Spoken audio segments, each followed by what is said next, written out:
Om Swastiastu. Assalamualaikum warahmatullahi wabarakatuh. Salam kebajikan. Salam sejahtera bagi kita semua. Shalom, namo buddhaya. Baik, kami dari kelompok 6 akan mempresentasikan materi segmentasi pasar, penetapan pasar sasaran, dan pemosisian penawaran. Sebelum kami menyampaikan materi, izinkan saya untuk memperkenalkan nama dari kelompok kami, yaitu dari absen 28, NIM 21075211279 atas nama Eka Adityawan Mayun Krisna, dan saya sendiri dari absen 18, NIM 21075211265 Niketut Oiratna Febrianti. Baik, materi yang pertama akan disampaikan oleh saya sendiri, yaitu segmentasi pasar. Segmentasi pasar adalah strategi perusahaan untuk mengetahui target konsumen dengan lebih baik, sehingga bisnis yang dijalankan dapat membawa hasil yang optimal. Selain diambil dari definisi secara umum, berikut pengertian segmentasi pasar menurut para ahli.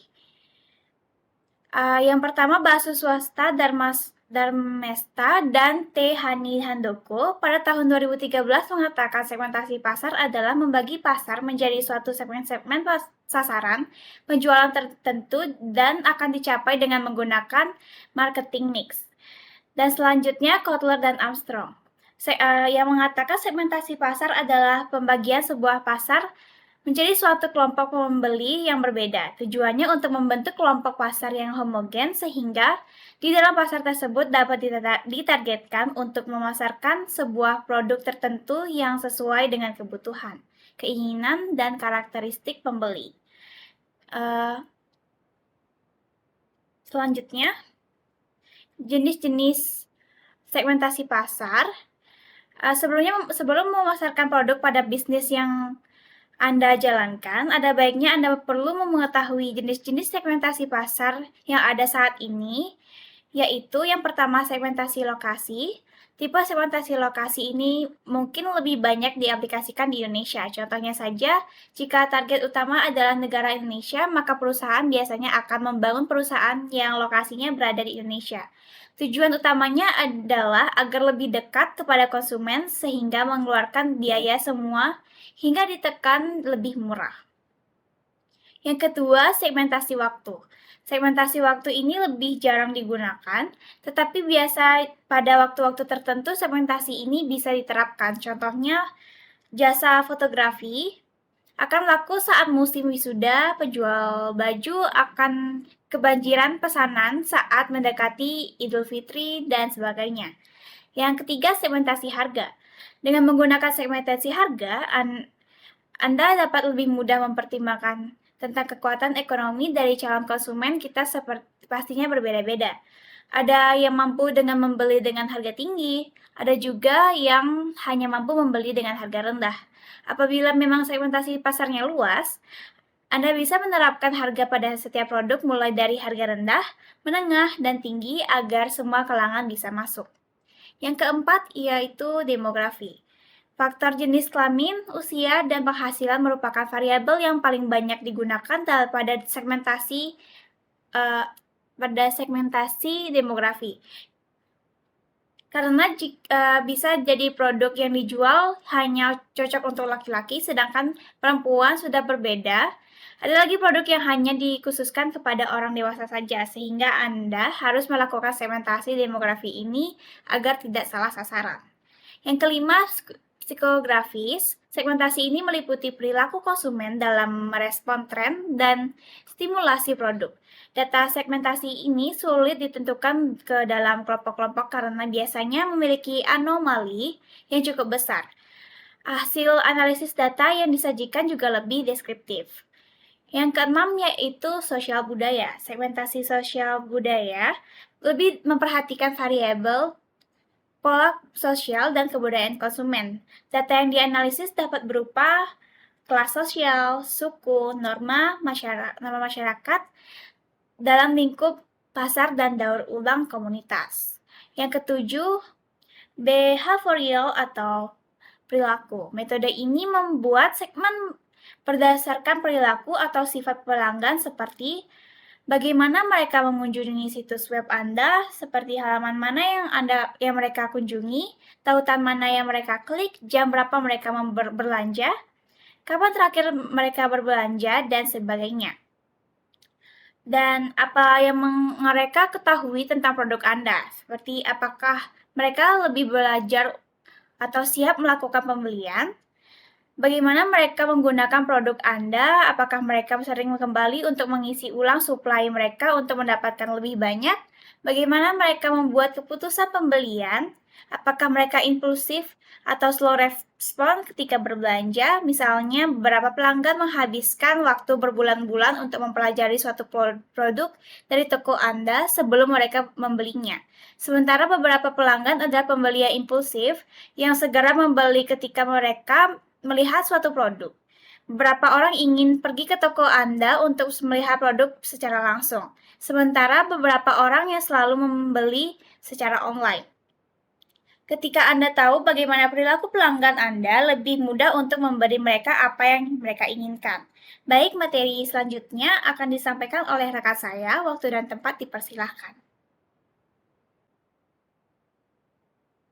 Baik, sebelumnya perkenalkan nama saya Eka Adityawan Krisna dengan NIM 2107521279 dengan nomor absen 28. Nah, di sini saya akan menjelaskan materi dari tahapan segmentasi pasar.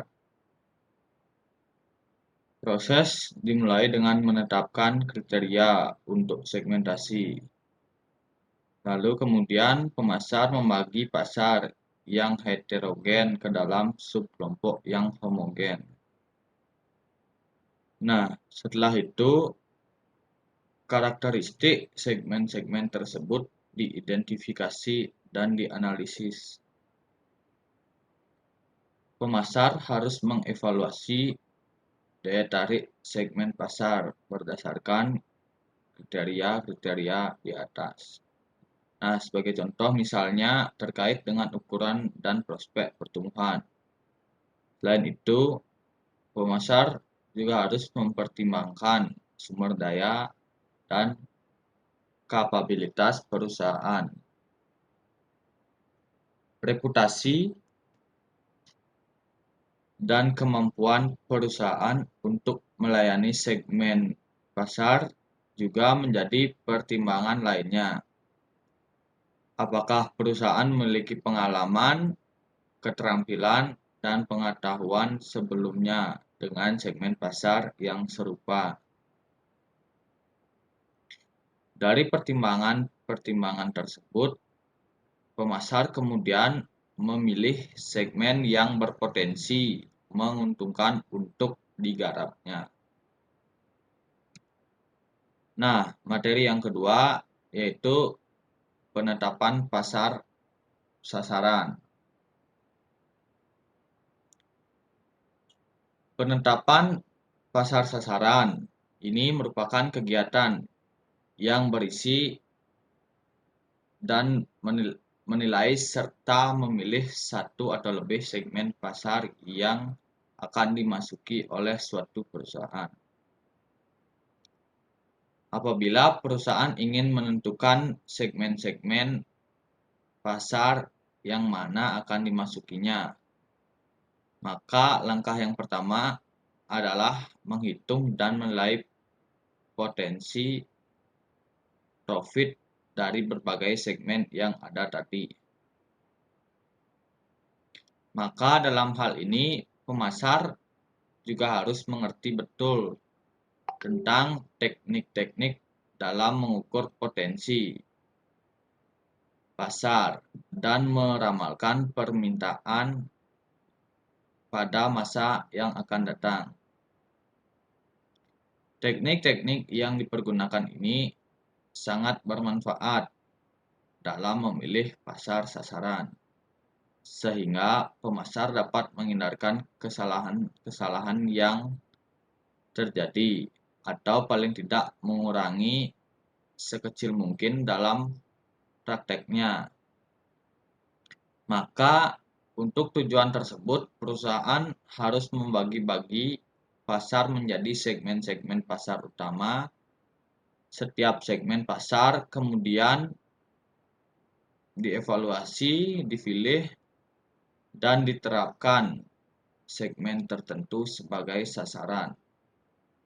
Nah, dalam kenyataannya perusahaan dapat mengikuti salah satu di antara 5 strategi peliputan pasar sebagai berikut. Yang pertama yaitu konsentrasi pasar tunggal. Adalah sebuah perusahaan dapat memusatkan kegiatannya dalam satu bagian daripada pasar. Biasanya perusahaan ini lebih kecil melakukan pilihan. Nah, yang kedua, spesialisasi produk. Sebuah perusahaan memutuskan untuk memproduksi satu jenis produk.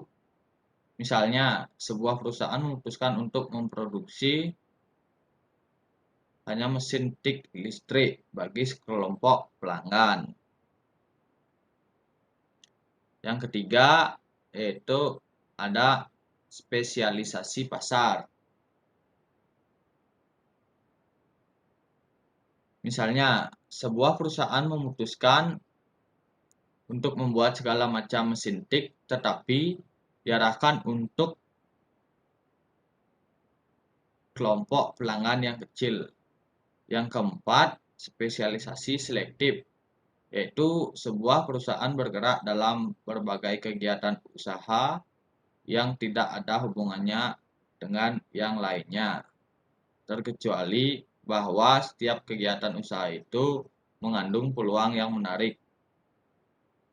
Yang kelima, peliputan keseluruhan yang lazim dilaksanakan oleh industri yang lebih besar untuk menanggulangi pasar. Mereka menyediakan sebuah produk untuk setiap orang sesuai dengan daya beli mereka masing-masing. Yang keenam, yaitu penempatan produk mencakup.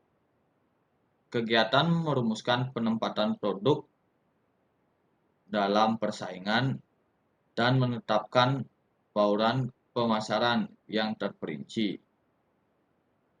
Pada hakikatnya, penempatan produk adalah tindakan merancang produk dan bauran pemasaran agar tercipta kesan tertentu di ingatan para konsumen. Nah, bagi setiap segmen yang dimasuki perusahaan, perlu dikembangkan suatu strategi penempatan produk. Pada saat ini, setiap produk yang beredar di pasar menduduki posisi tertentu dalam segmen pasarnya. Apa yang sesungguhnya penting di sini adalah persepsi atau tanggapan pada konsumen mengenai posisi yang dipegang oleh setiap produk di pasar. Nah, selanjutnya materi yang ketiga yaitu pemosisian penawaran. Pemosisian penawaran yaitu penentuan posisi adalah cara merancang penawaran. Cara merancang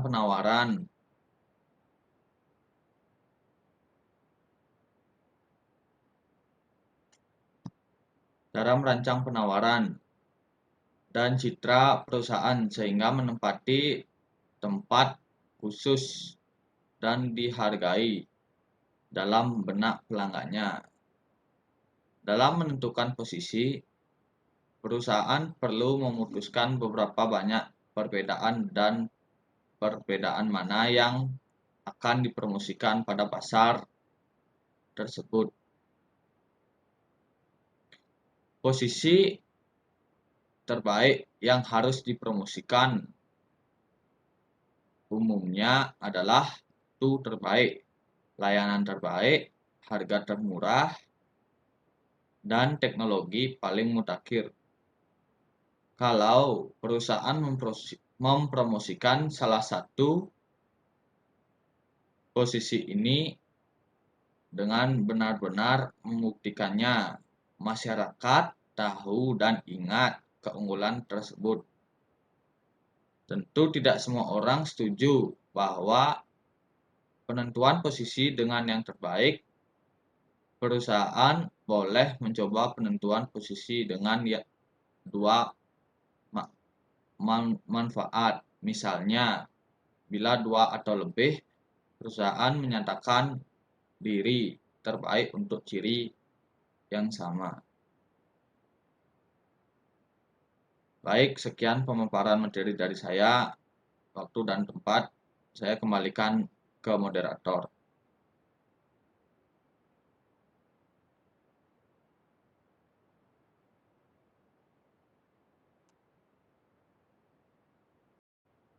Baik, sekian presentasi dari kelompok kami. Mohon maaf jika ada kesalahan kata.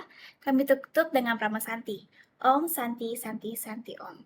Assalamualaikum warahmatullahi wabarakatuh. Salam kebajikan, salam sejahtera bagi kita semua. Shalom, namo buddhaya. Terima kasih.